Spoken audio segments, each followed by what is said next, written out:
नमस्कार दोस्तों, मेरा नाम रोहित उपाध्याय है। मुस्लिम चार चार बीवियां क्यों रखते हैं? हिंदू कहता है हम दो हमारे दो, मुस्लिम कहता है हम 5 हमारे 25। इस तरह के बहुत सारे बयान आप लोगों ने सुने होंगे और इन बातों पर यकीन भी कर लेते होंगे कि मुस्लिम वाकई 4 बीवियां रखते हैं।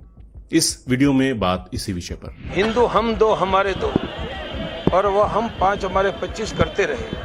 तो दोस्तों, 2011 की जनगणना के अनुसार मुस्लिम धर्म को मानने वालों का सेक्स रेशियो है 1000 मुस्लिम पुरुषों पर 951 महिलाएं। मतलब कि अगर हर मुस्लिम पुरुष एक मुस्लिम लड़की से ही शादी करना चाहे तो भी इस हिसाब से 49 लोग कुंवारे ही रह जाएंगे। कॉमन सेंस की बात है कि जब इतनी लड़कियां हैं ही नहीं तो 4 शादी कहां से करेगा आदमी।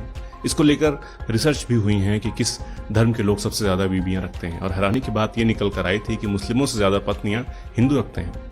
इससे पहले कि हम आगे बढ़ें, आपको बता देना चाहता हूं कि हो सकता है कि आईटी के व्हाट्सएप फॉरवर्ड्स पढ़कर आप अभी तक अपने मन में हम 5 हमारे 25 वाली धारणा बनाए हुए हों। इस धारणा के पीछे तर्क दिया जाता है कि कुरान में 4 बीवियां रखना जायज है। हो सकता है कि जायज हो, लेकिन कंपलसरी नहीं है और जमीनी हकीकत तो बहुत ही अलग है।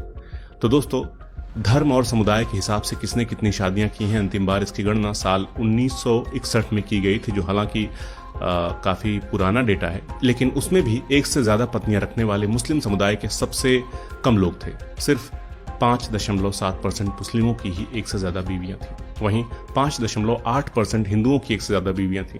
जैनों में 6.7% और बौद्धों में 7.9% लोगों ने 1 से ज्यादा शादियां की थी।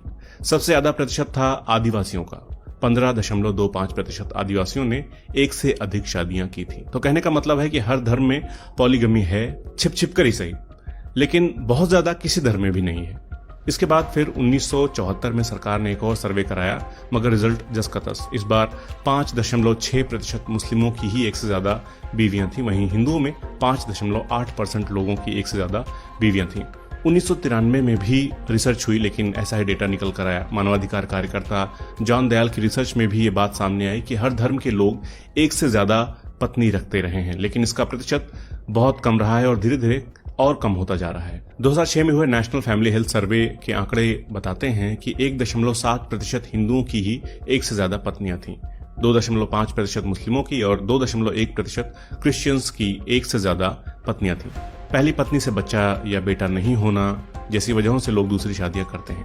अब सवाल ये उठता है कि फिर इसके लिए मुस्लिमों को ही क्यों बदनाम किया जाता है? जवाब है विक्टिम को ही कल्प्रिट बनाने की सोच। जैसे कि लड़कियों का रेप हो रहा है तो उन्हीं की गलती निकाल दो कि छोटे कपड़े पहनती हैं, रिप्ड जीन्स पहनती हैं, इसलिए उनका रेप होता है। इसी तरह रोड एक्सीडेंट बढ़ रहे हैं तो लोगों की गलती है, फाइन बढ़ा दो। टूटी सड़कें, खराब ट्रैफिक लाइट, जहां तहां ब्रेकर, उससे मतलब नहीं है, बस फाइन बढ़ा दो। तो हमारे देश में सबसे कम पढ़ी लिखी कम्युनिटी मुस्लिम्स की है। जब पूछा जाए कि क्यों पिछड़ी कम्युनिटी सबसे ज्यादा मुस्लिम्स की है, तो सीधे कह दो कि जी ये तो अपनी वजह से है। 4 बीवियां रखेंगे, 10 बच्चे पैदा करेंगे तो क्या होगा। और तो और बीजेपी वाले यहां तक कह देते हैं कि देश इनकी वजह से ही आगे नहीं बढ़ पा रहा है। और हद यह है कि हम मान भी लेते हैं। एक बात और कुछ दोस्त पूछ लेते हैं कि यूनिफॉर्म सिविल कोड का विरोध क्यों करते हैं मुस्लिम्स? सवाल वाजिब है, करते हैं विरोध। यूनिफॉर्म सिविल कोड का पहला शब्द यूनिफॉर्म है, जिसका मतलब होता है समान, एक बराबर। मगर क्या मुस्लिमों को इस देश के लोग बराबर मानते हैं? क्या इस देश में सिर्फ मुस्लिम होने की वजह से लोग लिंच नहीं कर दिए जाते हैं, जेल में नहीं डाल दिए जाते हैं, सरकार के निशाने पर नहीं रहते हैं? तो जब यूनिफॉर्मिटी है ही नहीं तो काहे का यूनिफॉर्म सिविल कोड? मान लीजिए कुछ गुंडे आपके परिवार वालों को पीटें, रोज गालियां दें और फिर आपसे आकर कहें कि भाई ये कानून हम बना रहे हैं, इससे आपका भला होगा। तो क्या आप उन गुंडों की बात पर यकीन करेंगे?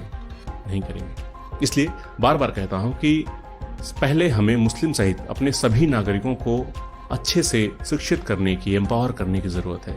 सुधार अपने आप होने लगेगा, कोई कोड या कानून बनाने की जरूरत ही नहीं होगी। ये सब राजनीति है, बेवजह के मुद्दे हैं।